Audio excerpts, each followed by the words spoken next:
so you know how it goes. Say it again. I said you have a show, so you know how it goes. Yes, I do. Yes, ma'am. Okay, all right, we getting ready to go live. Boom, perfect. And we are live. I want to thank everyone for tuning in to a very special edition of Off the Record on the People's Podcast this afternoon. We have an incredible guest with us, one who is going to give us some information as well as some inspiration, and that is none other than Sister Danielle. First of all, assalamu alaikum, ma'am. Alaikum salam, sir. This means a lot to us, to myself, my family, and the viewing audience that you would take time out of your busy schedule to come on the People's Podcast. Praise be to Um, Allah. um, I had the honor and privilege of being on on your platform and on your show. Mhm. Can you tell us how you got started doing that? Yes, sir. My journey began in the conversation of sex trafficking, human trafficking. Situation happened with Katrina. That was very interesting to me. What was happening in the Superdome during the storm?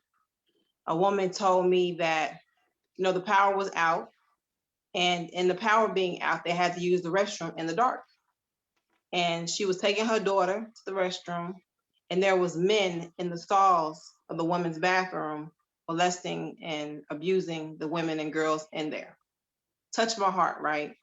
So I began to start digging information on things happening like that. But the more I began to start digging, Brother Joshua, I started seeing about not just rape, but sex trafficking and human trafficking happening in Louisiana. Then it brought me to a whole different level. My student minister here, Brother Student Minister Shaheed Muhammad, would go to schools and have me go to speak as well.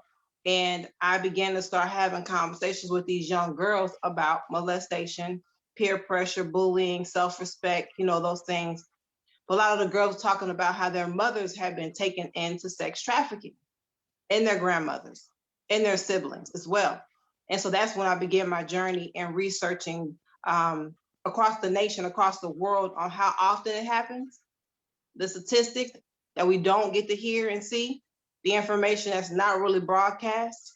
And that's when I began to do the silent crimes from there.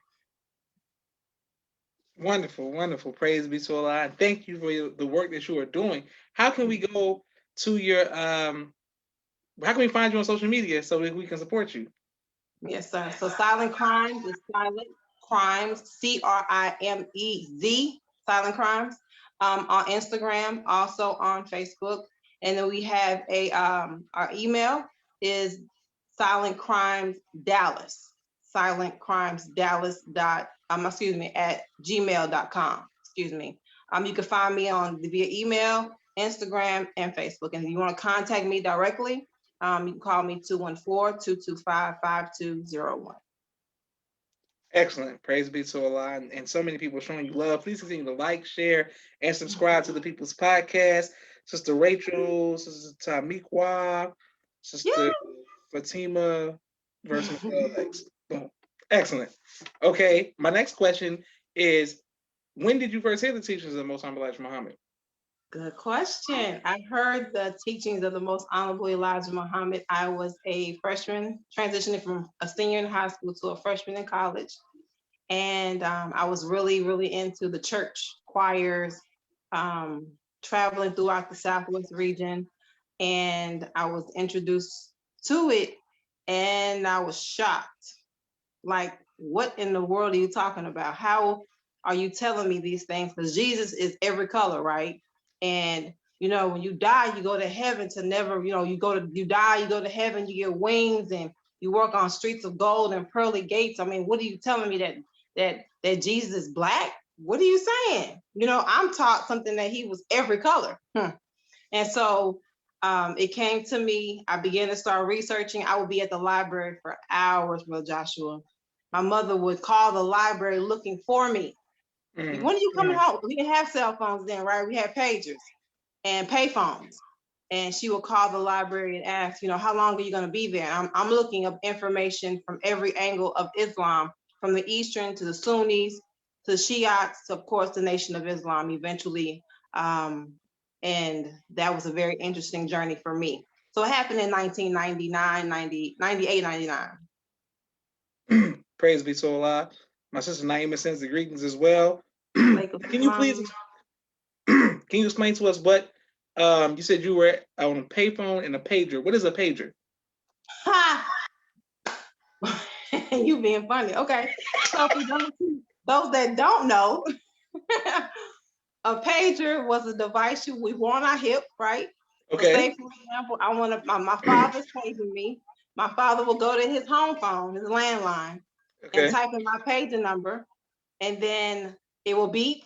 And then he will type in the house number, and then it will beep again. And he'll hang up. And so that will come to my pager on my hip saying that my dad text or he hit me up on my pager. So then you will look at your pager, right?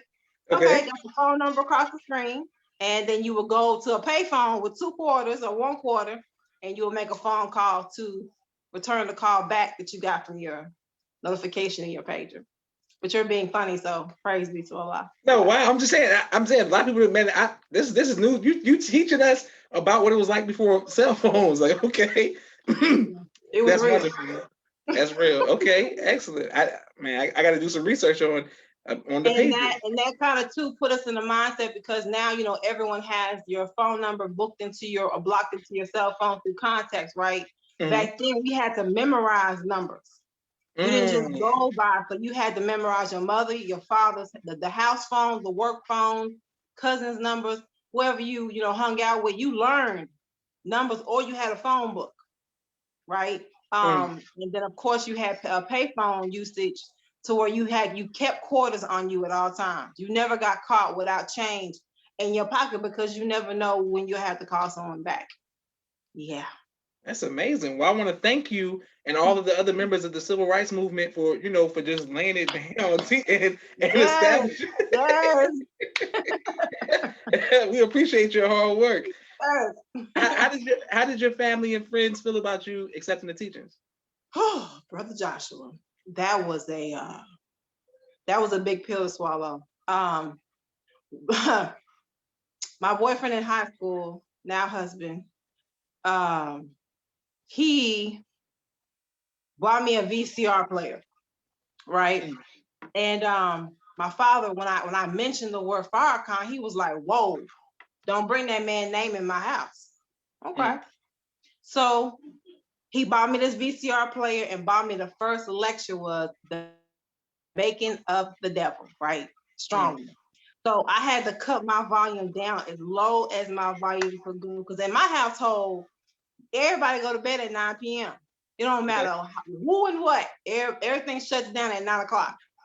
So I had to get my TV as low as it would get, and I was squatting down, Brother Joshua, and I had my shoulder up on my dresser, and I'm leaning in with my ear against the speaker, and I'm trying to get it in, right? I'm getting this data, but the whole time I'm listening, tears are coming down my face. Why? I've been lied to all this time of my life.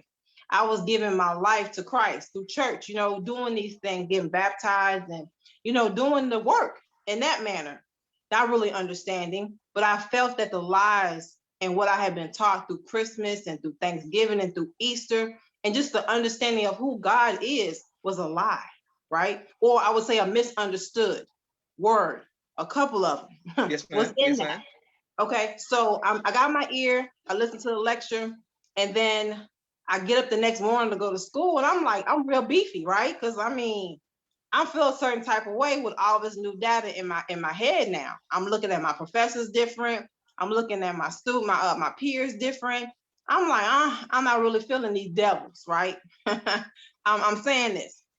And so I told my father and my mother, I'm gonna start going to the mosque. My first time going to the mosque, I snuck to the mosque. I rode the church van, not saying this is okay, but I rode the church van with my sisters and brothers to church. I got off the church van and got on the public bus and rode the bus to the mosque.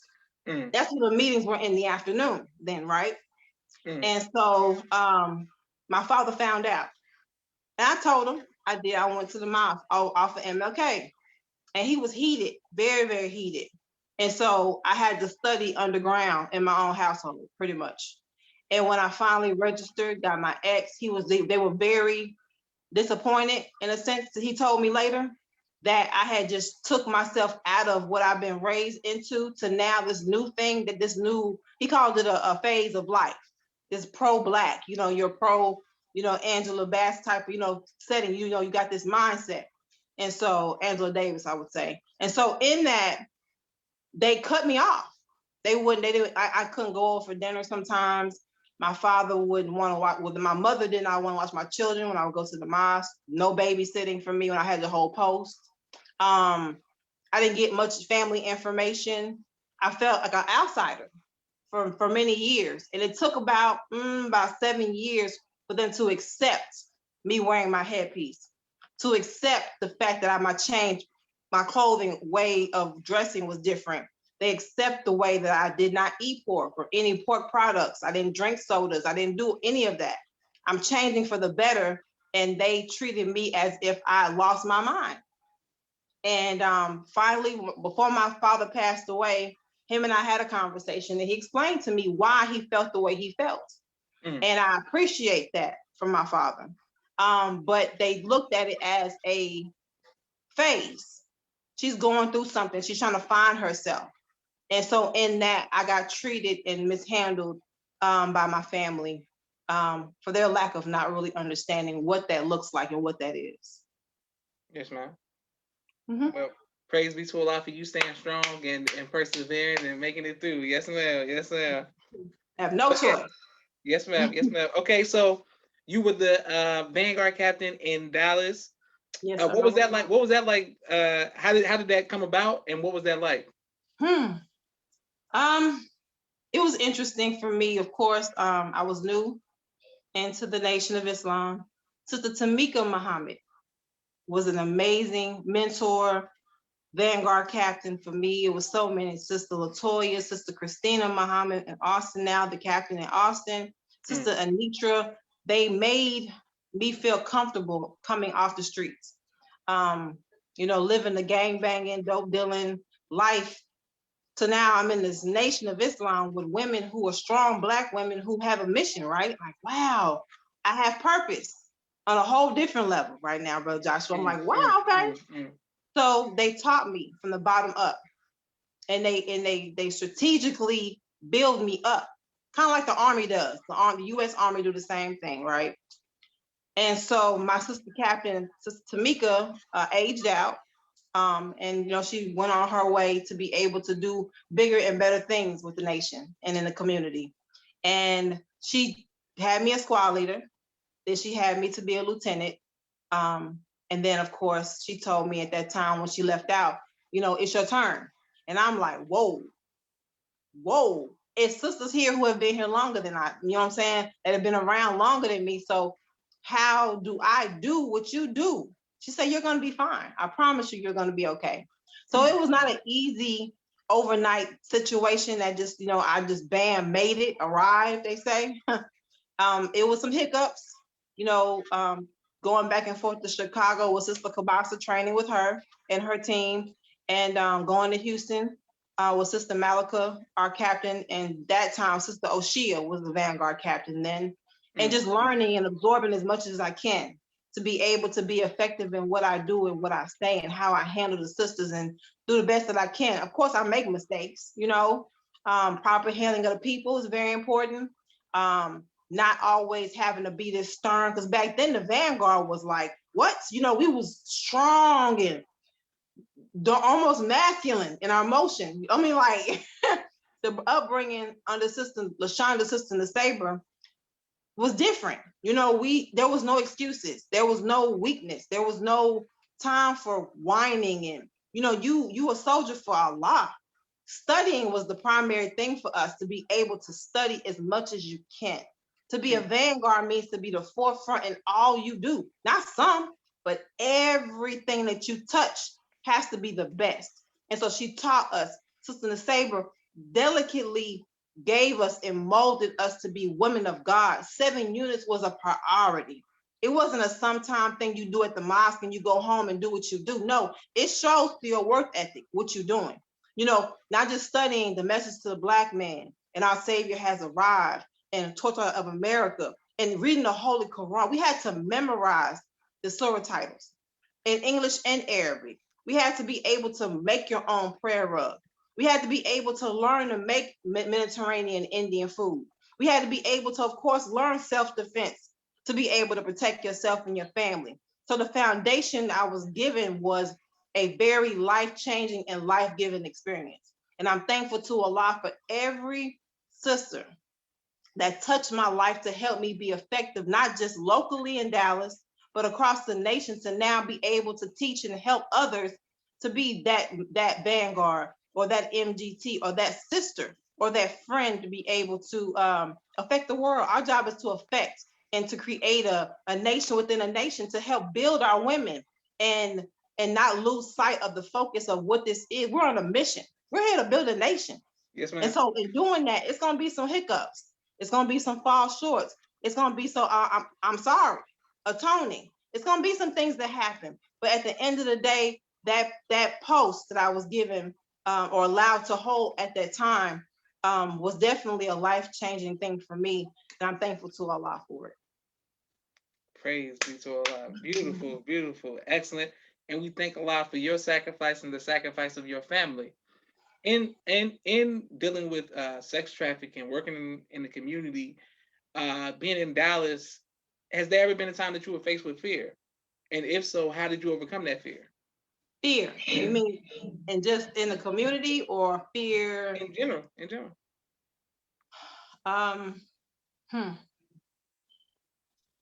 There was a situation that happened a couple of years ago here in Dallas. There was a anti-Muslim group called Bear organization. Okay. And they came with the idea that they were going to come and attack the Nation of Islam. And so at the time I was student lieutenant, and having to make sure that the sisters were okay, the children were okay, my children were good, and the sister captain was okay. Now the brothers do y'all do your FOI protocol and make things happen to protect the women, of course, is you all have that outside layer of the onion, I would say. But me being at the time the lieutenant, to be able to make sure that everything was okay and hearing and obeying my instructions from my student minister and my student FOI captain and the sister captain. But to see these men who are attempting to bring these AK-47s into the mosque, to attempt to have to come in and kill the believers. And I told my sister Captain Kim at the time, this is not going to happen. We're going to get you in the car. I'm going to get you home safely. At any means and any cost, I was willing to lay my life down at that moment to make sure she was good. Because she carries this, not the fact of her having that post. This is, you got to respect that. When you say your life and your death is all for Allah, cliche, no, that's real. And you have to be the one that's about that life to make sure it happens. So my mind began to try to play out how to get her from the building to the car. Now the police departments there, Brother Joshua, they got snipers on buildings. They got snipers in trees. They got people up on top of the high-rise buildings. But then lo and behold, the community came through. The Black Panther was there. Other organizations came through with their guns, protecting the Nation of Islam. And so that, to me, when I came out the mosque, to see our people saying, you will not mess with the Nation of Islam. You will not touch Farrakhan's people. You will not make this happen. That, to me, brought some ease, because I had that lump in my throat. I had the butterflies in my stomach, but Allah sent angels our way, a lot of them. And so the brown berets come, the brown community's there, the Black community's there to make sure we're good. So I was able to get my sister captain to her car, and we escorted her home safely, and we were able to complete our mission. And I felt wonderful, and Allah allowing that to happen that day. So praise be to Allah. Beautiful, beautiful. That's excellent. And did after that happened, did you all ever hear anything back from the organization that was trying to attack? there was information that transpired through, but it came through the captain's office, right? And then of course I mean, it was headline in the news, of course, it's all on the news that the Nation of Islam is under attack by bear. Um, they went and met with the police department about closing the mosque down, but the core of it, of the information, we didn't get any more data beyond that. Praise be to Allah. Well, thank you for being strong, and thank the believers and the community for stepping up and being strong as well. I was absolutely tuned in. Many of us were watching, and just praying that you all, if y'all needed something, we were one call away. So Allah's God, beautiful, beautiful. We have a few more questions for you, Sister Danielle. But before we do, we have a quick 60-second commercial break for all of the sponsors of the People's Podcast this season. Awesome. 1 second, very much. I want to thank everybody who continues to sponsor and make donations to the People's Podcast. If you all would like to do so, please cash app the People's Podcast. Thank you very much. Every sponsorship, every donation matters. Starting with my brother Rashad, Street Premier Media Production. He has a 4K camera and a drone. He does television and film editing. Thank you very much, Rashad. My sister Miriam, ABC I Love Me, children's book and coloring book, both of which are available on Amazon. Make sure you all go get those. My sister Naima, Stay On Point Dance Academy, LLC. She teaches ballet virtually to young girls all across the country and in studio right here in Atlanta, Georgia. We love our tiny dancers. Our brothers out of the West Coast, MTS Car Bros, any make, any model, any year, 30 to 50% off. If you all like a vehicle, they will get it to you all anywhere in the country. Rod Communications, if you're writing a book and you need some copy editing, project management, content development, media relations, and consulting, please reach out to Rod Communications. Rod Communications, reach out to them. Copy editing, project managing, whatever you need. She does a great job, and I'm working on something with her, so I look forward to it. The Elevated Places school in Houston, Texas, not very near to our sister. Where I am, what God says I am. They make young kings, young queens. They do a great job out of Houston, Texas. Thank you very much to Sister Melva and the other staff there. Asiatic Minds Online. Asiatic Minds Online is an amazing school. They are launching this fall. If you all don't want to send your children back into the school system, dealing with the mask or whatever the COVID protocols, please send them virtually to asiaticmindsonline.com. Thank you very much. Brother Kenneth, bow tie maker extraordinaire. He'll ship bow ties to you all anywhere in the country. So if everybody's getting your suits and you want to look fresh, please reach out to Brother Kenneth. Thank you very much. Our sister right here in Atlanta, Georgia, Sister Shireen Muhammad, agrichild.com, children's books and things, online bookstore. She does an amazing job. If you would like your books to be a part of that, please reach out to agrichild.com. Sister Shireen Muhammad, thank you very much, Sister Shireen. Boom. Beautiful. Dr. Henry M. Carter, King Henry Circulates right here in Atlanta, Georgia. Brother Rashad Muhammad, COVID-19 disinfecting cleaning services in Chicago. I'm coming right back to our sister Danielle. My father's book, A Soldier in the Movement of Christ, AbdulSharif.com. And last but not least, my two books, Cleopatra, which is a children's book, and No Father, No Excuse, both of which are available on Amazon. Thank you all very much for your sponsorships and donations. Boom, right back to Sister Danielle. Okay, yes. Sister Danielle, what has been your greatest trial in your tenure in the nation? And how have you overcome that trial? Trial. Something that I faced, I was a quiet child. And my upbringing was speak when spoken to, right? And, speak, proper timing was our upbringing. My father was a military man. Yes, ma'am. So I was always the child that really didn't say much. And so coming into the nation kind of put you in a space where you have to engage more. And it's good for you though, because you kind of study group on Fridays, you have to talk. It's like, ugh. Yes, ma'am. And that was not easy for me. And then of course, being in any leadership or any leadership role, I would say was different. So it kind of put me out of my comfort zone a little bit. Because I'm used to being in, behind the scenes in the cut. I don't want to be the primary person on the scene talking and, I hold post over here, do DPU over here.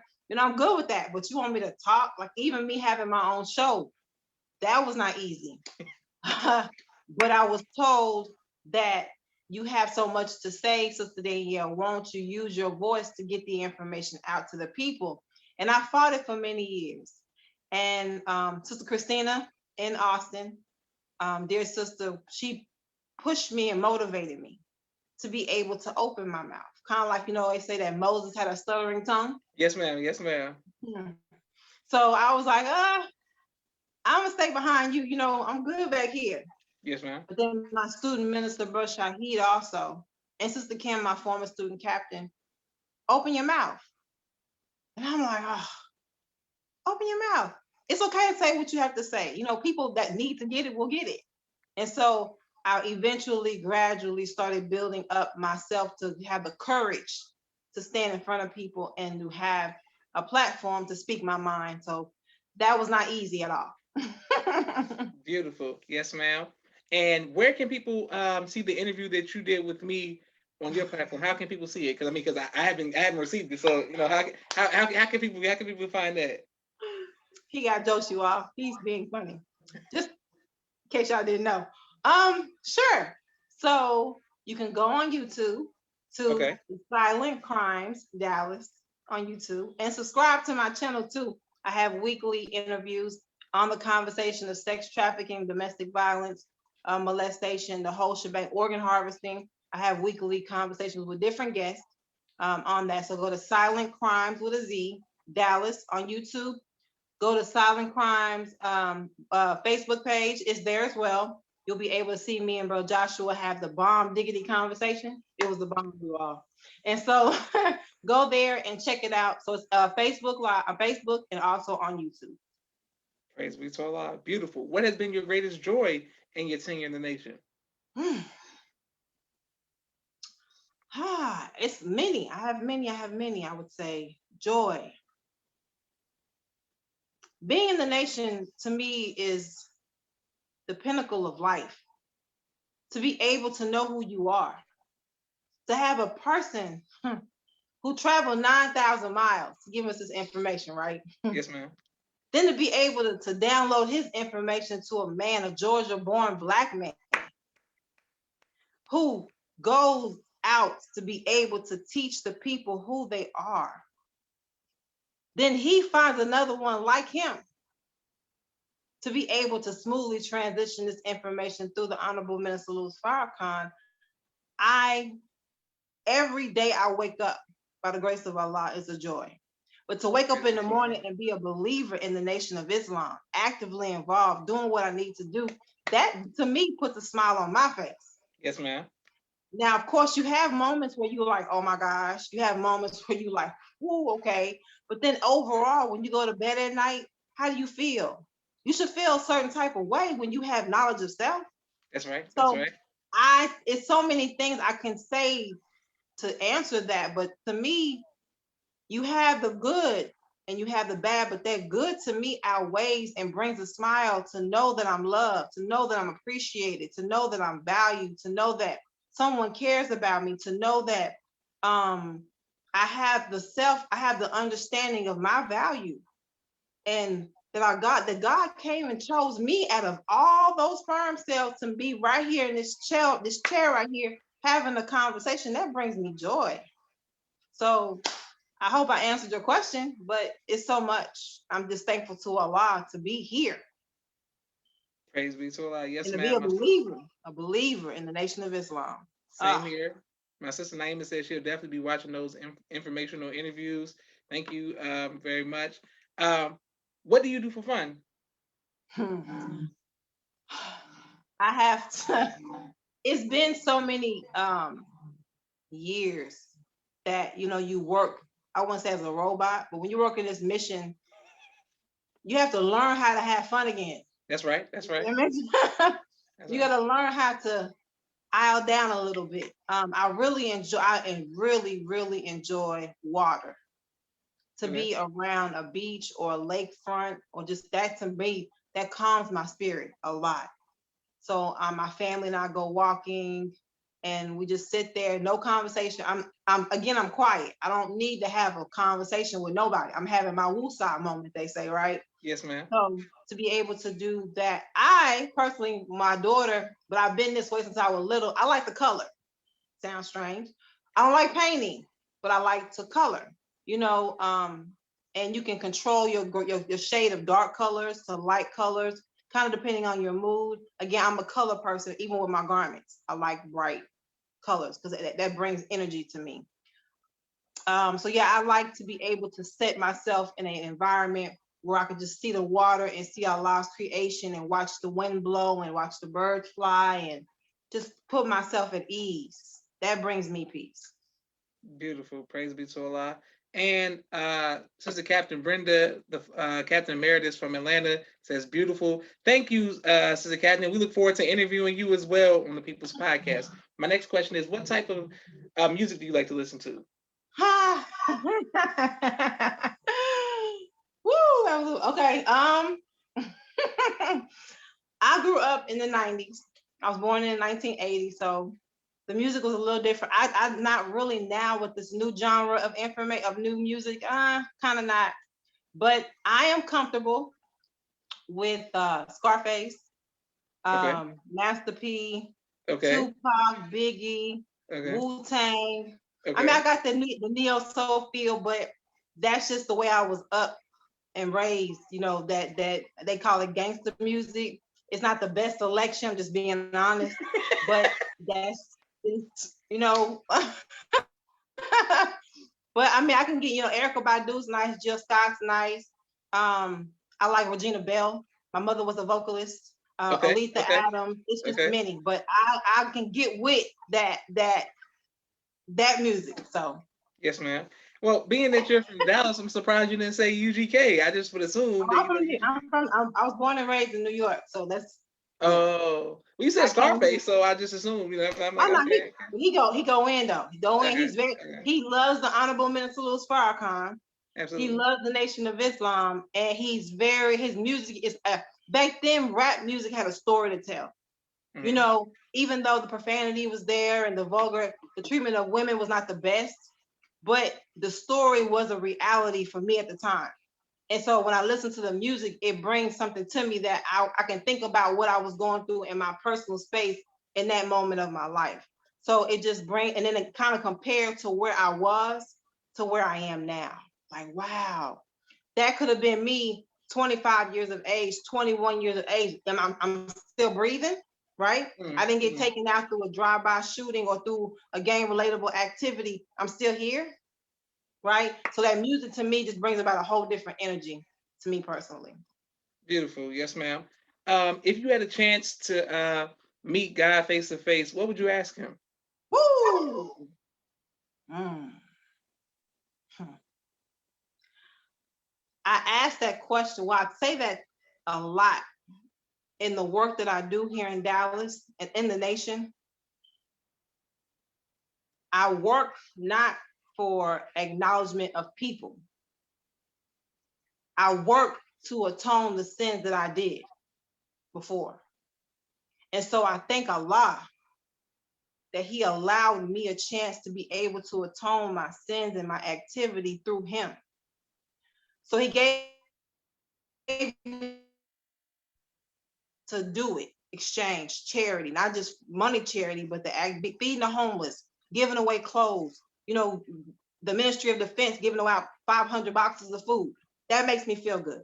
Yes, ma'am. Um, when the storm hit here in February in Texas, the snowstorm hit, we gave away almost 2,000 cases of water. People who didn't have it. So working, and facing Allah, I don't think I have a question to ask him, but I just want to tell him thank you. Because you did not have to choose me. You did not have to spare me. You didn't have to use me, Allah, even through my own situations. When I get tired and fatigued, bro, Joshua, I find a way to say, you know what? I have to get over my emotions. Who am Yes, I? ma'am. I'm complaining for what? Let me get off my backside and make some things happen, because that conversation with the God is eventually going to happen. And so when I do face him, I want him to tell me eye to eye, job well done. That's what I want to hear him say. I would like for him to say to me, job well done. And I want to tell him, thank you for allowing me the chance to serve you and your people by your permission. Beautiful. Praise be to Allah. Yes, ma'am. And if you, what do you think that God would ask you? I believe he would ask me, what took you so long? Mm-hmm. I would think that he would, because I've been fighting this again, speaking and doing what I do and working in the community and out here putting everyone before myself. And I think that it took me a while to adjust to the fact of getting out of my own emotions, my own feelings, to do the work, not just in the mosque, but in the community, in the streets, to build friendships in all walks of life. It took me too long. So I think he would ask me that question. Beautiful. Well, I have one more question. So many people are sending you love in the comments, and please, thank you all. Please, can you like, share, and subscribe to People's Podcast? What would you like your legacy to be, Sister Danielle? Woo, man. I just want people to know. We say in church that you can do all things through Christ who strengthens you. You can do all things through Allah, who knows best. For my legacy, of course, I am a proud member of Alpha Kappa Alpha Incorporated, and I definitely want to be able to, I want to be able to have that there, and then to be able to let people know that regardless of what you go through in your life, I promise you one thing, is somebody out there who's doing worse than you, right? Whatever you're going through good and bad, it's a trial. It's trial and good. But you want to definitely always ask yourself the question, when you're going through a good day, your day is perfect. Oh my God, the sun is out, the flowers are blooming, my car is working, my children ate, I got clothes on my back, everything is good. You still want to thank Allah for that. Then when they get rough, you want to go to Allah. So I want to always keep God by whatever name you call him. Keep him as a center in everything you do, and whatever you receive. It could be a simple thing of just saying thank you. He said he wouldn't care for you if it wasn't for your prayers, right? So if you just simply just stop for a moment in your sunny day and say thank you, just that. And then when the moment comes, thank you, Allah, for the trial, even though it hurts. What's the lesson in this? What are you trying to show me? Yes, ma'am. So I want people to always, even when I'm gone, when this body is gone, I want us all to always be the best you can be at what you do. Work your lane. Work your lane. Don't worry about everybody else. Work your lane. And then work in your lane. Keep the God at the center of your life, and also your family. Keep your family centered. Spend time with your children, sisters. MGT, we work. And then next thing you know, your children are 20 years of age. Keep your family close. Spend time with your children. Spend time and make time for yourself. Not getting your nails done, not getting your hair done, not doing things, shopping. Find something that you can do to center yourself. Ground, and you put your feet in some dirt. Go look at the sky and look at Allah's creation through trees. Find you some pleasure moments. Find a way just to lay in the bed and do nothing for 10 minutes of your life. Take care of you, because once you're gone, guess what? It's a shoulda, coulda, woulda at that point. You're gone, physically gone. Yes, ma'am. So love your family and keep Allah God first. Oh, beautiful. One, praise be to Allah. Excellent. For those who just some people just coming in, if we want to do, I'm a history major, and if people want to do some research about this pager, where can we go to find any research? In case you all didn't know, he's being funny and whatever. I'm just saying, sister said you had to keep change on you back in the day. Go to www.brotherjoshuamuhammadsbeingfunny.com and all the information is gonna pop up right there. I'm just saying, Right? I want to YouTube it. Like you had to look at a pager and had to keep change on you. It was a lot going on. Yeah. Then guess what, Brother Joshua? They had it to where you had a pager, and then when you got real bougie and had you a little bit of extra money called a sidekick. And the sidekick, the little screen would slide up on your pager, and you were able to type words out. What? Before text message even came out. Oh, check you out. Sidekick.com. Sidekick.com. Okay. Pages and sidekick. This is some, and it's like this is during like the Boys in the Hood, Menace Society time period. Is what you're saying? Yeah, it sure was. Yes. Okay. Wonderful. All right. Well, man, you gotta do your research because you get that beat. Yeah. I want to share something before we do leave, Brother Joshua. For those that don't know, real quick, Brother Grandmaster Abdul Aziz. We're having our national training conference coming up here July 16th and 17th. Yes, ma'am. Register. It's not just about the martial arts. There's going to be many workshops. You know, how to eat to live, preparation in time of disasters, workshops on entrepreneurship, prayer. It's going to be so many other things. It's going to be an all brother class, all sisters class, not just the Muslims, but we want to talk about every person that's watching this video right now. I want you all to go to the BSK Jiu-Jitsu, thebskjujitsu.com. It's 100 for the adults, 50 for the youth. The youth, I'll be there as well, speaking on sex trafficking, human trafficking, and awareness, what that looks like. Because our women are so, and girls, children are so comfortable with everyday motion. We want to make sure our people understand that it's somebody out there watching you and all that you do. So you have to learn to start watching, observing your environment, checking yourself out, social media activity, bro, Joshua, things you wear, things you say, things you do that can put you in harm's way. You are your own nuisance and don't even know it.